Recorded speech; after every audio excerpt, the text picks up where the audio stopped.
It's the end of the road for the 14th Doctor. Let's talk about The Giggle, the climax to the 60th anniversary trilogy, and one which brings an old foe back from long ago. I'm going to share my thoughts on this episode. Please share your honest reviews below and check the links to the Horror Exchange while you're there. This one's been hotly anticipated ever since we found out Neil Patrick Harris was going to bring his star power to the show, and I think that adding the Toymaker into the mix was a refreshing choice rather than having to face the Master, the Daleks, or the Cybermen again. It added so much more intrigue to the story for me going into it, wondering how the Toymaker was going to be utilised prior to the questionable animation of his original story getting released. Plus, I wondered how the short run of the 14th Doctor was going to come to a close. So let's dig in and see how it went. Well, safe to say, Russell pre-warning the audience about this one containing a lot of shocking and controversial stuff was absolutely not a lie. And there are some big talking points coming out the end of this one, but first I'm going to talk about the concept of the story itself. I really enjoyed the concept of showing us John Logie Baird and the invention of television, giving it a Doctor Who spin. That felt like a why haven't they done that before decision, and the idea of subconsciously feeding a message into the human race via TV was a nice nod to the Day of the Moon from Series 6, whether intentional or not. It wouldn't surprise me considering the stacks of references littered throughout this one to both the classic and new series. Of course, one of the biggest ones was bringing Mel back properly after a brief appearance in The Power of the Doctor, and I'm really glad they finally took advantage of Mel being a computer programmer. That wasn't ever really given any legs in the 6th and 7th Doctor eras, so to make her an employee of UNIT and harness her skills, that was a nice continuation to the character. In fact, at several points I thought that this new UNIT group with Kate Stewart, Mel, Shirley, it worked quite well together, and combining that with UNIT HQ, I'd actually be pretty happy with seeing more of this team in future seasons, or perhaps even a spin-off, of which there have been strong rumours we'll be getting that as part of the Whoniverse. Back to the plot, the human race going crazy as a result of the subconscious Giggle was a nice touch, and actually the idea of how it makes people act is something that is absolutely an intentional gag by Russell here, perhaps bringing about his own Giggle. Here the human race turns against each other, everyone believing that they are right. I think this is definitely a bit of meta writing from Russell. Just look at the backlash the Star Beast got about the message, the backlash Wild Blue Yonder got about Isaac Newton's race and the Doctor's sexuality, and there's plenty of stuff in the Giggle that people will get up in arms about, with a couple more lines of dialogue where you think,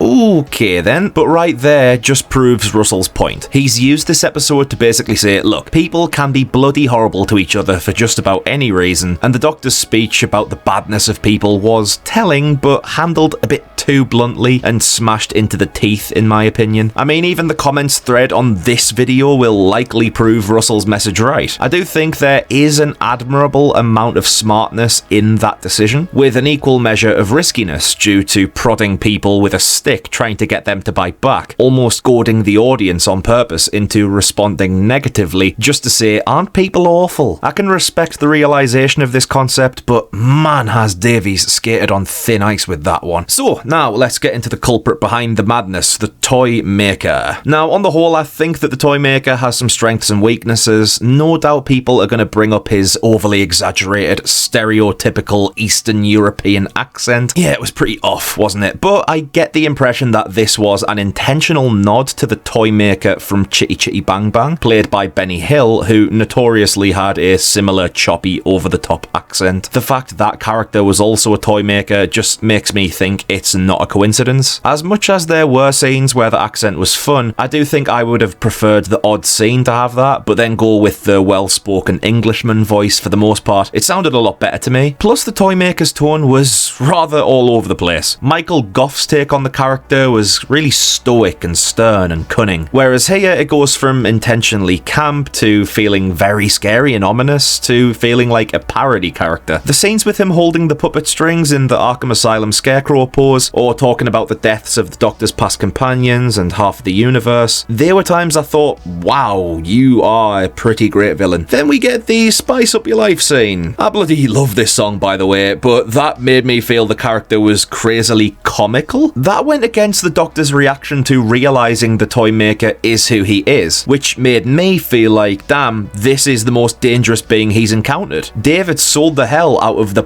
powerful nature of the Toymaker, but then there were plenty of moments where I thought, what, him? So the characterization was rather back and forward to me. On the whole, it was obviously an advantage getting Harris involved. He does have a pull factor, and I think that this character will be popular. I definitely do want to see more of the Toymaker down the line, whether played by Harris or not. One talking point to be had of his seeming demise is that the Master is going to run amok again, after being turned into the Toymaker's gold tooth having lost the game, and a red fingernailed person picks it up, similar to the Master's ring being picked up in Last of the Time Lords. Who would you like to see as Ncuti Gatwa's Master? Let me know down below. So yeah, with the Giggle, sadly after a while I think the story with humanity going crazy got a bit lost in itself, the focus shifting to the Doctor playing games with the Toymaker instead. And that's alright, because we kind of know most people are anticipating this episode for Tennant's exit and Gatwa's entrance more than any other aspects in the episode. So I can forgive the core narrative getting lost in the mix. However, it's time. Right,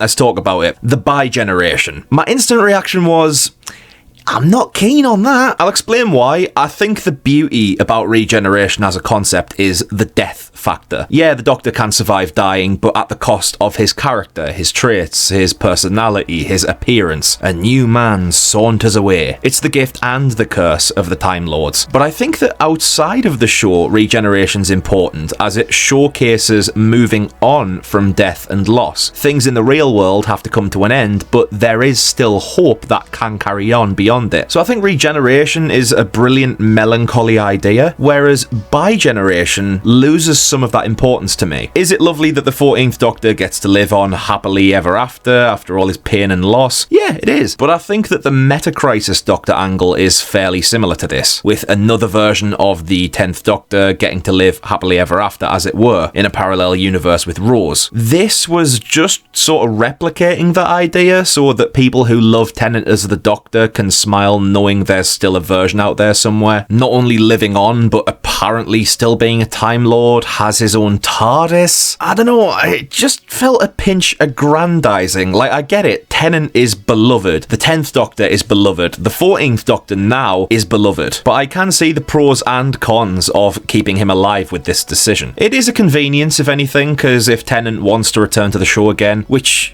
he more than likely will knowing him, they can just bring the 14th Doctor back again to give him more stuff to do rather than having a much older 10th Doctor. Could this lead to another one of those spin-offs? Yeah. More Big Finish? Yeah. That's the catch-22 here. You've left the door open, but I do personally prefer the idea of regeneration as someone new passing through the door instead. Which we do get with Ncuti, who already has brought his infectious energy to the role, though another issue of the bi-generation to me was it divided my attention. Part of me was wondering what was going on with David, part of me was trying to focus on the 15th Doctor in his opening scenes. I don't know, maybe it's just because we are used to, okay, that Doctor's now gone, here's the new one, right now, let's focus. And this was something new that broke that. Yet I'm not sure if this was a favour or a hindrance to Ncuti's introduction. It was pretty sick that we got a brief multi-Doctor story here and a passing of the torch, even though that game of catch was pretty ridiculous. I look forward to seeing where the story heads with him, and the Christmas special looks like an impressive production, which I think this was. This was an immense production, especially the chaos scenes filmed in Bristol. Murray Gold's score was immaculate here, top marks. I think the direction from Chanya Button was amazing as well. David and Catherine on top form. The workaround for Bernard Cribben's involvement in the episode was clever. The set designers deserve a handsome payday for their work. The Giggle felt like a huge episode. There's a lot of good stuff in there, also with a fair amount of questionable things I thought didn't quite work. But hey, that's Doctor Who. It's always had the capability of being divisive, being perfect and imperfect all at the same time, just like the Doctor. And with that being said, share what you thought of the Giggle down below, as well as all the other 60th anniversary specials if you would like to. I'm Connor from Unleash the Ghouls. I'll be waiting in the church on Ruby Road with another honest review. See you at Christmas. Cheers out.